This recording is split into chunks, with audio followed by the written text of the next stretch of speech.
Hello and welcome to the walkthrough for Guild Wars Factions, the second game in the installment of the series, and I'm Repruzu. Let's get this shit rolling. Alright, so I had everyone vote on a video for what class I should be playing in the next installment, and the majority of the votes went to Assassin. Easily enough doable. I've already got an Assassin, so this will be a piece of cake.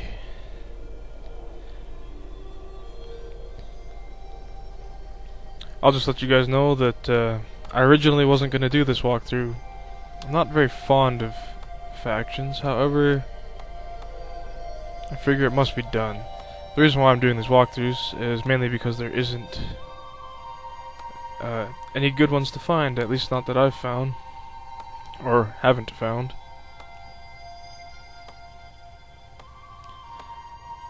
What's a good face? That's kind of a good face. Alright. Let's make it a little darker. Let's make her short.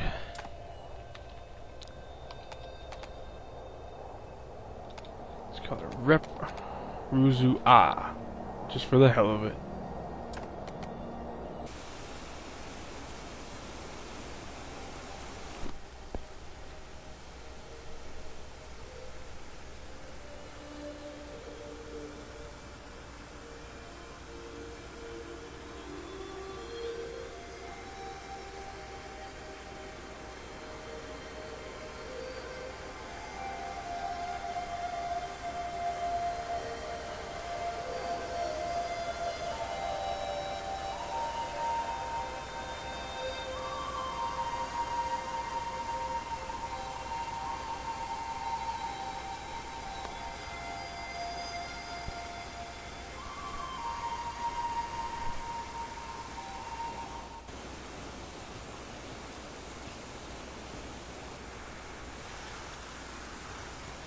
Alright, so right off the bat, we're going to be given two options here. The first one is to do the beginner's tutorial walkthrough, or the other option is to just skip that. Now, if you're new to the game, I recommend just going through with the tutorial. I'm skipping it, not just simply because I'm not new, but it's a bit of time to kill. So if you want to do the tutorial, talk to instructor NG. I'm not going to pronounce that. I'll wreck it. To skip the tutorial, follow this path, and there's going to be a guard that you talk to. I think he'll let us through right away.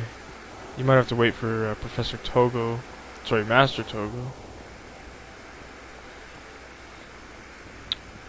But he should let us in.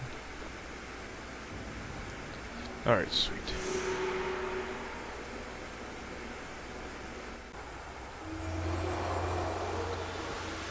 So here we are at Xingye Monastery. I hope I say that correctly. Alright, we're going the wrong way already. So, depending on what class you've picked, you're going to have a starter quest from one of these headmasters over here. Ours is from Lee.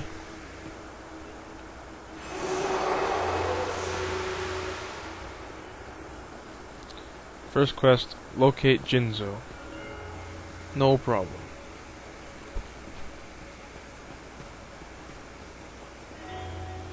So this is one of the main towns of all of factions. There is another one later on, Kaining, and it's a little more popular than this town, but either way, most people hang out here. So we're going to have a side quest right off the bat that's also easy to gain some quick experience off of. So to form a party, you just select someone in. I don't think we're going to have any battling to do, but we'll take this setup for now. A monk, warrior, and a ritualist.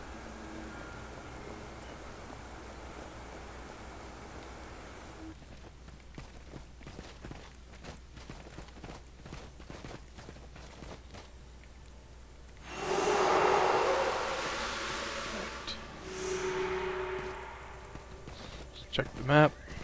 Alright, we're going the right way.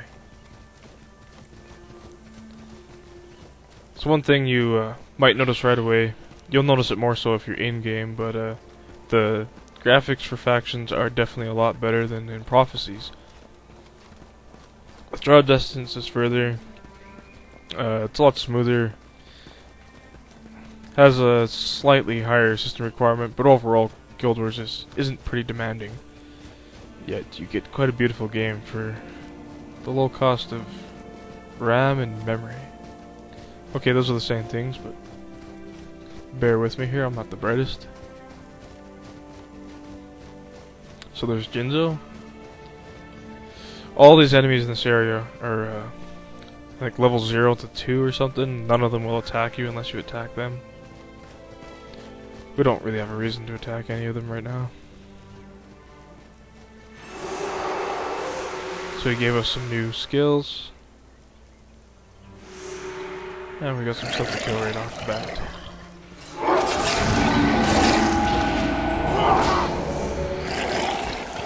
Something that's interesting with the assassin is, unlike other classes, they have combination attacks.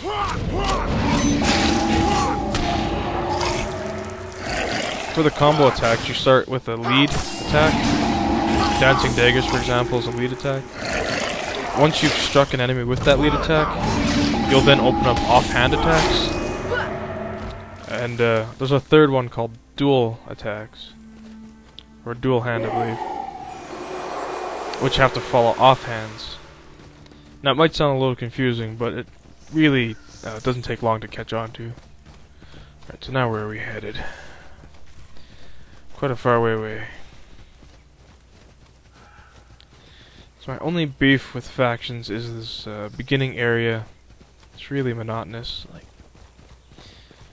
you'll see a little bit more why later on.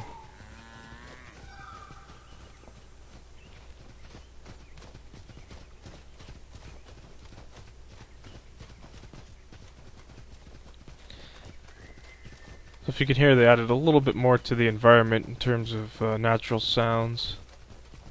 The music's been lessened a little bit. It's not so in your face, a little more atmospheric, which is okay. It's suiting for the game. So these are Tengu. If you played Prophecies, you'll definitely remember them. They're a bit of a pain in the butt. And there's basically good ones and bad ones in this version. Most of them are primarily bad. So we got a level 12 Yeti. Normally he would kick the crap out of us, but we're gonna do this anyways. Tons of experience.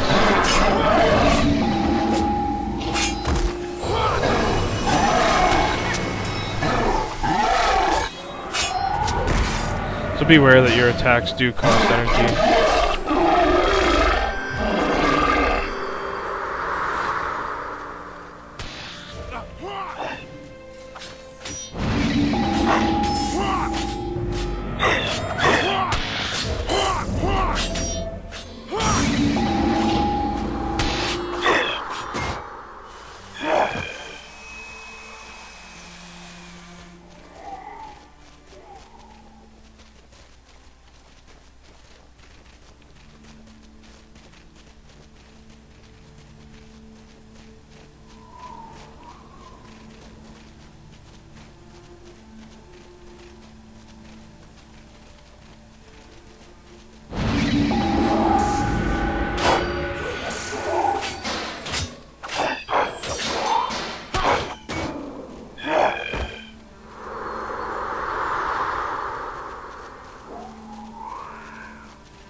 For the first little while, every quest is almost like this.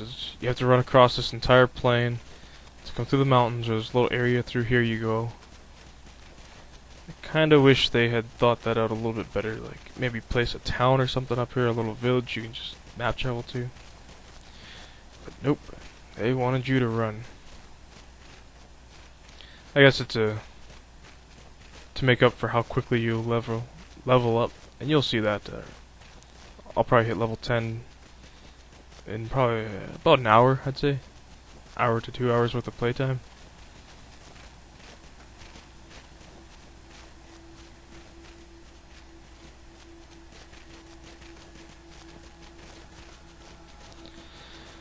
So the Kenya province.